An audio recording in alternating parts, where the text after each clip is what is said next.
मित्रों, कभी कभी संघ के लोगों के विषय में बहुत जानकारी न होने के कारण उनकी जीवन की जो ऊंचाइयां हैं उसको समझ पाना बहुत मुश्किल होता है और कभी कभी तो एक आध बार जानने के बाद भी रजिस्टर नहीं होती है। मुझे स्मरण है, परम पूज्य डॉक्टर हेडगेवार जी की जन्म शताब्दी का समारोह हो रहा था। तब जो लोग हमारे वैचारिक विरोधी हैं उन लोगों ने एक बहुत बड़ा अभियान चलाया था और वो लगातार लिखते थे, बोलते थे, सेमिनारों में चर्चा करते थे। देखो ये आरएसएस वाले कैसे लोग हैं, ये डॉक्टर हेडगेवार को कौन जानता था, नागपुर में भी कोई पूछता नहीं था। एक बहुत मामूली आदमी को बहुत बड़ा बना करके, शताब्दी बना करके घूम रहे हैं, इस प्रकार की आलोचना होती थी। और मुझे याद है उस समय के हमारे सरसंघचालक परम पूज्य रज्जू भैया जी ने बहुत ही सटीक जवाब दिया था। उन्होंने कहा कि हमारे आलोचक जो कहते हैं कि डॉक्टर हेडगेवार जी बहुत सामान्य थे, मैं इसका विरोध नहीं करता हूं। ये सही है कि पूरी संघ व्यवस्था में समाज के भीतर से आए हुए सामान्य लोग हैं। विशेषता ये नहीं है कि लोग सामान्य हैं कि असामान्य हैं, विशेषता ये है कि सामान्य लोगों ने असामान्य काम करके दिखाया है। और जिनको सामान्य नजरों से देख सकते हैं ऐसे लोगों ने असामान्य काम किया है। मित्रों, इस सारी किताब को पढ़ने से संघ विषय में जो इतने भ्रम है उन भ्रम का निरसन पढ़ते पढ़ते हो जाएगा। बहुत से ख्याल ऐसे हैं कि संघ यानी ये, संघ यानी वो, संघ यानी दिखना, बहुत सी बातें मैंने इसमें उल्लेख किया है। संघ के लोग यानी मीडियोकर, कोई बड़े प्रभावी लोग नहीं होते। मित्र, इस किताब को पढ़ने से अंदाज आएगा कि अपने आप को खपा देने वाले लोग कितने ऊंचे थे। एक जीवन भर मित्रों,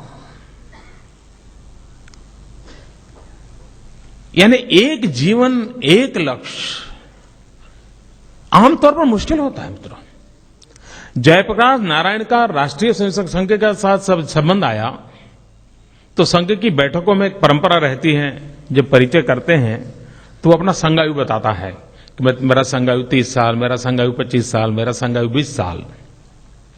तो जयप्रकाश नारायण जी एक बार संघ की बैठक में आए, बातचीत हो रही थी, तो जयप्रकाश जी जब सुनने लगे, भैया क्या बोल रहे हो आप लोग संघायु, तो उनको समझाया गया कि ये जो बताता है मेरा संघायु 30 साल, मतलब 30 साल से ये काम कर रहा है। और तब जयप्रकाश जी ने उस बैठक में कहा था कि आमतौर पर व्यक्ति 5 साल 7 साल में नए नए किसी न किसी कार्य से जुड़ता हुआ अपने आप रास्ता बनाता रहता है। ये बहुत बड़े आनंद का विषय है कि एक ही विचार, एक ही कार्य, एक ही कार्य पद्धति के लिए 30-30 साल तक, 40-40 साल तक लोग खपे रहते हैं। ये अपने आप में एक बहुत बड़ी बात है।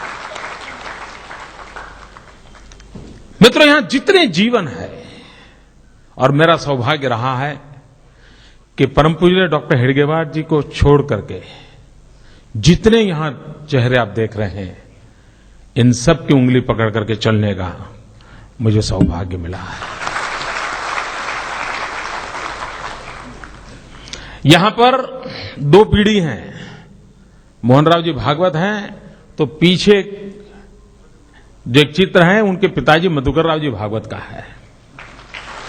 वे गुजरात में प्रांत प्रचारक के नाते काम करते थे।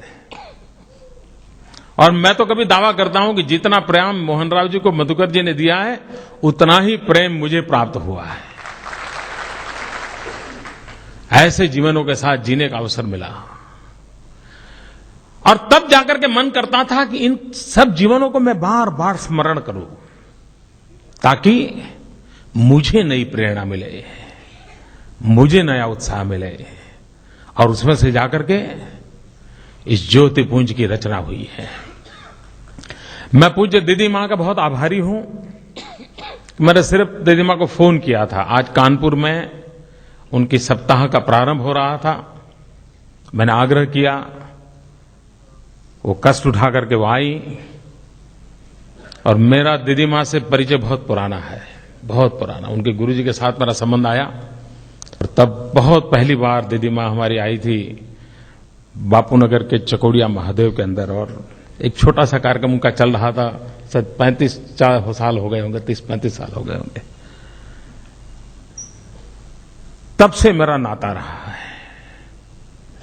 दीदी माँ ने मुझे स्नेह दिया है। और मित्रों, मैं आपसे भी अनुरोध करता हूं, कभी वृंदावन जाने का अवसर मिले तो दीदी माँ ने जो वात्सल्य धाम बनाया है, आप जरूर उसको देखिए दोस्तों, जरूर। यानी कि मां की संवेदना को सार्वजनिक रूप में किस प्रकार से मोड़ा जा सकता है और किस प्रकार से सामाजिक चेतना का उत्थान काम किया जा सकता है, वो दीदी मां ने करके दिखाया है। इतनी व्यस्तताओं के बाद भी दीदी मां आई आशीर्वाद देने के लिए। मैं आदरणीय भागवत जी का बहुत आभारी हूं। एक स्वयंसेवक के नाते हम लोगों के जीवन में ये बड़े गौरव की बात होती है कि जब हमारे कोई अधिकारी, हमारे संघ व्यवस्था के जो मुखिया हमें आशीर्वाद देते हैं तो यूं ही हमारा सीना फूल जाता है, यूं ही मन करता है। तो ये मेरे लिए सौभाग्य की बात है। और मैं इसलिए भी इस किताब के अंदर उसकी प्रस्तावना लिखने का कष्ट उठाया है। परम पूज्य सत्यमित्रानंद गिरि जी महाराज ने शंकराचार्य के पद को छोड़ करके समाज सेवा के लिए अपने आप को खपा देने वाले परम पूज्य स्वामी सत्यमित्रानंद गिरि जी, जिनके साथ भी मेरा बहुत ही गहरा अंतरंग संबंध जिसको कहें वो रहा है। मेरे जीवन में कई वर्षों से जिन संतों महंतों ने मुझे शक्ति दी, उसमें एक परम पूज्य सत्यमित्रानंद गिरि जी महाराज हैं। उन्होंने इस किताब की प्रस्तावना लिखी है। मैं आज उनको भी नमन करता हूं। उनका मौन व्रत चल रहा है, लेकिन उनके आशीर्वाद मुझे मिलते रहते हैं। मैं उनका भी बहुत आभारी हूं और मैं आप सबका भी बहुत आभारी हूं कि आप इतनी बड़ी संख्या में आए। और मैं आपसे, मुझे विश्वास है कि ज्योतिपुंज जब आप पढ़ें तो उस लेखक की तरफ मत देखना, उस लिखने वाले को भूल करके पढ़ना, उन तपस्वियों को याद करना और संघ जीवन में कैसे कैसे कस उठा करके इस महान परंपरा को, इस संघ गंगा को कैसे चलाया गया है, कितने संयम बरते गए हैं, कितने कष्ट उठाए गए हैं, कितनी व्यवस्थाएं विकसित की गई हैं। एक प्रकार से लीडरशिप ट्रेनिंग का ये भारतीय मॉडल है मित्रों, जहां उत्तम नेतृत्व समाज को देने का सामर्थ्य इस परंपरा में है। और मेरा सौभाग्य है इस परंपरा में मैं पला बड़ा हूं, ये मेरा गौरव है। और ऐसी ज्योतिपुंज किताब गुजरात के सार्वजनिक जीवन की विकास यात्रा को, संगठनों की विकास यात्रा को, गुजरात के ऐतिहासिक घटनाक्रमों के मोड़ का भी इसमें कहीं न कहीं आपको जिक्र मिलेगा। उस समय के लोग क्या सोचते थे उन घटनाओं को, उसका अनुभव आएगा।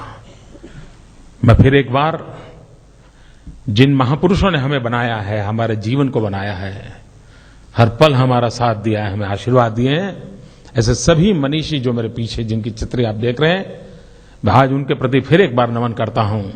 ये ज्योतिपुंज आपके चरणों में देते हुए मन को एक संतोष की अनुभूति करता हूं और फिर एक बार आप सबका बहुत बहुत धन्यवाद करता हूं।